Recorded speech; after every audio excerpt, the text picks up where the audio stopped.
Bonjour, mon invité du jour a déjà participé à l'émission en mars dernier. On est ravis de la retrouver. Bonjour Suzanne. Bonjour. Alors la dernière fois on avait échangé autour de ta chanson L'insatisfait, mais l'actualité chaude dans tous les sens du terme, donc c'est Il est où le SAV. On peut dire que c'est un cri d'alerte sur l'état de la planète. Ouais, en quelque sorte, c'est vrai que moi, j'ai écrit cette chanson quand j'étais en Chine. J'ai eu la chance de faire une tournée en Chine. Et c'est vrai qu'arrivé dans la plupart des villes chinoises, je ne pouvais pas les voir parce qu'il y avait toujours une espèce de gros smog grisâtre. Et voilà, le soir, on rentrait à l'hôtel, on mouchait noir. Enfin, je trouvais ça assez dingue. Et malheureusement, c'est pas qu'à Shanghai, à Paris, parfois je me lève le matin et je vois plus la Tour Eiffel. Donc il y a un problème. Et aussi, voilà, quand je rentre dans le sud pour les vacances, j'arrive à voir sur les plages de mon enfance, enfin, je les vois défigurées parce que il y a du plastoc partout, il y a des bouteilles, il y a des sachets McDo entiers. Enfin, je trouve ça dingue. Donc, c'est vrai que moi, c'est quelque chose qui me remuait beaucoup. Donc, j'ai pris la parole là-dessus. C'est vrai que c'est un sujet assez délicat, mais j'avais vraiment envie de le rendre. J'avais envie quand même qu'il y ait du solaire qui sorte de cette chanson parce que moi j'ai encore un peu d'espoir. Donc j'avais vraiment envie de le faire ressentir, même si je suis en train de montrer quelque chose qui est réel et qui pour le moment est comme ça. Je pense qu'on peut le faire évoluer.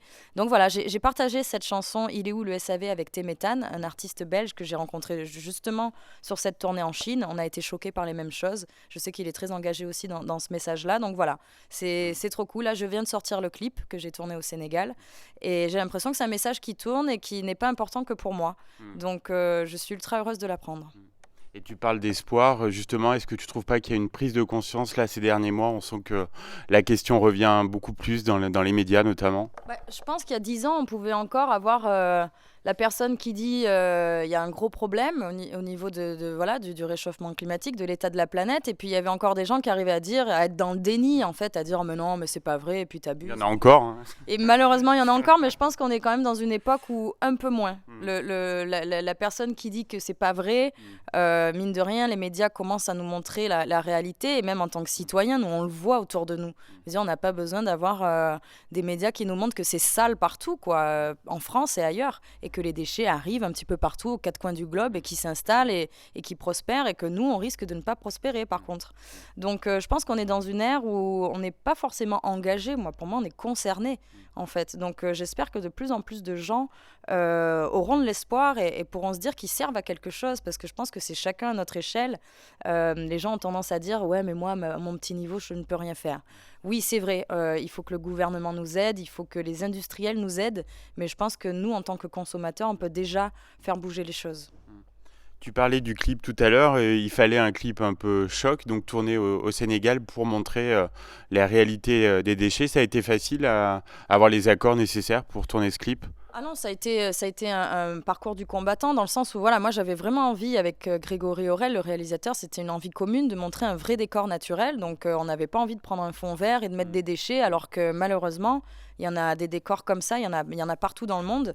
Donc c'est vrai qu'on a fait des demandes à plusieurs pays. On nous a vite refusé parce que je pense que c'est une réalité qui dérange beaucoup et qu'on aille mettre la lumière dessus, ça dérangeait encore plus. Donc voilà, le Sénégal, ça a été le premier pays à nous dire, le premier et le seul à nous dire OK, qui a eu le courage en fait de nous ouvrir les portes de cette décharge à Mbebus. Et c'est vrai que voilà, je suis arrivée dans un décor totalement apocalyptique. Et voilà, j'ai vu des choses très tristes et ça a été un tournage très intense, très, très dur émotionnellement. Mais voilà, encore une fois, j'écris des choses réelles. Donc moi aussi, je mets le nez dans les choses un peu moins sympas. Oui, ça t'a un peu chamboulé, je crois. Complètement, complètement. C'est vrai que je m'attendais forcément à ce que ce soit difficile parce que j'avais reçu des photos. Je m'imaginais bien que tourner un clip dans une décharge, ça allait pas être un truc en studio avec les cheveux au vent. Et voilà, donc moi, j'avais pas envie de ça. Donc évidemment, j'étais prête. Mais c'est vrai que arriver sur place dans cette décharge, j'ai vu des familles vivre là-dedans, travailler. Des animaux estropiés, morts de faim. Enfin, c'était des ossements partout, une puanteur extrême. Et je me suis surtout dit, ouais, il y a des gens qui vivent là-dedans et le déchet a une valeur parce que les gens se jettent sur des déchets pour ensuite être payés par la Chine qui récupère les déchets, enfin par d'autres pays.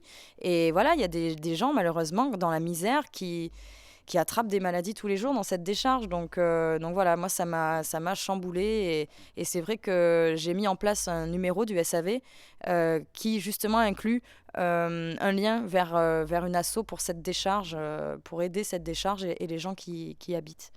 Bonne initiative. Alors c'est un titre très fort et percutant. Quelles sont les réactions du public par rapport à ce morceau? Je pense que c'est très... pas partagé, mais c'est vrai que c'est un message qui est très actuel, mais qui est aussi très anxiogène. Donc je pense qu'encore une fois, il y a des gens qui sont prêts à regarder ça et à combattre, entre guillemets, et puis il y en a d'autres qui fuient et qui limite s'offusquent, quoi, parce que oula, elle nous met la réalité dérange un peu trop. Donc c'est vrai que particulièrement sur ce clip, j'ai eu de très beaux retours, de messages de jeunes gens. Et ça, j'ai été assez choquée par ça parce que voilà, il y a des jeunes de 15-16 ans qui arrivent à me dire qu'ils sont ultra déprimés parce qu'ils ont l'impression d'arriver à un moment où le monde part complètement en fumée et qu'ils ne voient pas leur avenir. Donc je trouve ça très triste à 16 ans de ne pas arriver à projeter son avenir et qui du coup arrivent à me dire ok, c'est un message d'espoir pour moi, donc merci pour ça. Voilà, donc ça c'est très cool. Après, bien évidemment, j'ai des haters qui arrivent à fond et ouais, non, et c'est pas bien. Et toi, t'as pollué encore plus avec ton clip, alors que non, tout ce qui était dans le clip était déjà là. Effectivement, moi, j'ai pas les moyens de tout ramasser, mais en tout cas, voilà, je fais au maximum avec mon art pour en parler. Donc il y a le message, mais il y a aussi la musique. Il est musicalement très péchu. Il doit bien fonctionner sur scène, ce morceau. Oui, c'est les premières fois que je le joue, donc voilà, je suis contente de voir que les gens connaissent déjà les paroles et que c'est un hymne qu'on peut chanter ensemble, parce qu'encore une fois, c'est un message je ne pourrais pas le porter seul, quoi, ce message. C'est soit les gens viennent avec moi et on est tous ensemble, soit voilà. Donc sur scène, en général, ouais, ça se passe bien et les gens chantent avec moi, donc je suis très heureuse. Bon, bah, super. Alors l'accouchement de l'album prend un peu plus de temps que Ouais. prévu. C'est pour mieux contenter le public que tu le peaufines. Ouais, bah, c'est histoire de bien finir mon bébé, histoire qu'il ait bien tous ses doigts et que ça se passe bien. Donc voilà, j'ai pris le temps, c'est mon premier album. C'est vrai que c'est toujours quelque chose de fou dans une vie d'artiste de faire un premier album. Moi, j'en ai toujours rêvé, mais jusqu'au moment où ça se fait vraiment, voilà, là, ça y est, il est fini, il est en pressage, il est en train d'être... ça y est, ça va être bientôt un objet, que tout ce qui était dans ma tête devient un objet, donc je trouve ça assez fou. Et puis voilà, j'espère que les gens qui me supportent depuis le départ vont donner vie à cet album et ils vont le faire bien voyager. Il est très attendu en tout cas. Et l'accueil réservé à l'EP aussi plutôt encourageant. Oui, oui, oui, c'est vrai que l'EP sur 4 chansons a déjà bien tourné et puis il m'a surtout permis de faire beaucoup, beaucoup de scènes. Donc c'est vrai que je joue pas que l'EP sur scène, sinon 4 chansons ce serait un bonjour et un au revoir, donc ce serait un peu dommage. Donc j'ai déjà eu le temps de tester quelques titres de l'album et c'est vrai que voilà, il y a quand même pas mal de gens qui connaissent déjà les paroles par cœur alors qu'ils ne sont pas sortis ces titres. Donc moi j'en peux plus là, c'est vrai que j'ai trop hâte, j'ai trop hâte. Donc Suzanne, c'est plus de 15 millions de streams cumulés. C'est plutôt rassurant quand même pour la suite. Oui, oui, c'est vrai que moi, je fais de la musique et tout à coup, on m'en parle en chiffres, donc c'est toujours assez fou. Et je me dis, c'est vrai que ces 15 millions de streams, bah, c'est des gens derrière, quoi. C'est des gens qui écoutent ma musique. Donc j'ai toujours du mal à faire Ouais, j'ai toujours du mal à y croire, mais en tout cas, c'est super et ça me donne beaucoup de force pour la suite, oui, effectivement. Donc tu en parlais, tu as été la chanteuse la plus programmée cet été dans les festivals avec 32 dates. C'est une belle reconnaissance de ton travail. Oui, c'est incroyable en fait. C'est vrai que quand je suis tombée sur cet article de Sourde Oreille qui disait que j'étais la plus programmée, j'ai dû le regarder plusieurs fois parce que je me suis dit, c'est pas possible. C'est incroyable d'être autant programmée.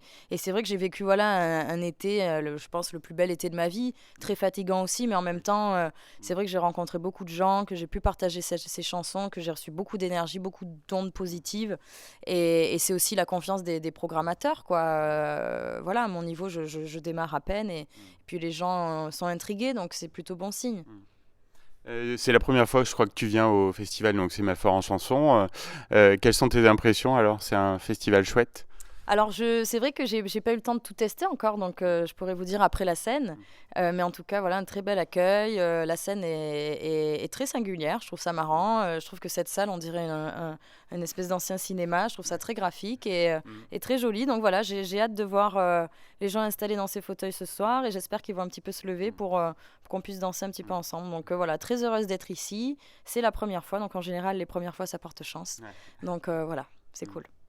La prochaine fois, si on se revoit, j'aimerais beaucoup qu'on parle de SLT. Donc, c'était le titre précédent donc, que tu avais dévoilé, un titre sur le harcèlement subi quotidiennement par de nombreuses femmes. Il a eu aussi pas mal d'écho, ce titre.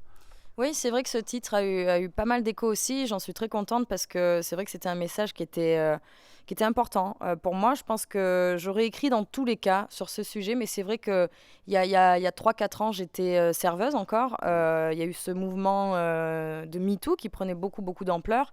Et c'est vrai que j'entendais souvent autour de moi des gens qui avaient tendance à dire que c'était que des femmes hystériques qui avaient tendance à dire ça et que c'était pas vrai, que c'était pas réel, etc. Donc, moi, c'est vrai que mon seul pouvoir, vu que je ne pouvais pas intervenir dans ce genre de débat en tant que serveuse, ça a été d'écrire une chanson et remettre un petit peu les pendules à l'heure et dire que témoigner en fait que tout ça existe réellement, que moi en tant que femme, je l'ai déjà vécu, subi, que ma sœur, mes amis, ma mère, ma grand-mère, je pense qu'on a tendance à dire aussi que le harcèlement est un sujet actuel, mais oui et non, parce que ça dure depuis très très longtemps, je pense que depuis la nuit des temps.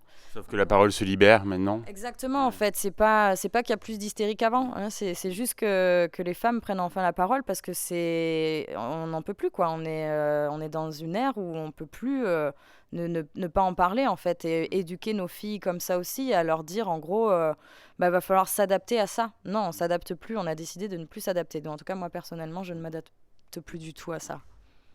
Avant de se quitter, on va rappeler ta prochaine date en Auvergne. Donc, ça sera le 30 janvier 2020 dans une salle qu'on aime beaucoup chez nos amis de la Puce à l'oreille à Rion. Voilà, donc j'espère qu'on aura l'occasion de se revoir à ce moment-là. En tout cas, un grand merci, Suzanne. Merci à vous, merci à Logos FM et avec plaisir pour la prochaine date.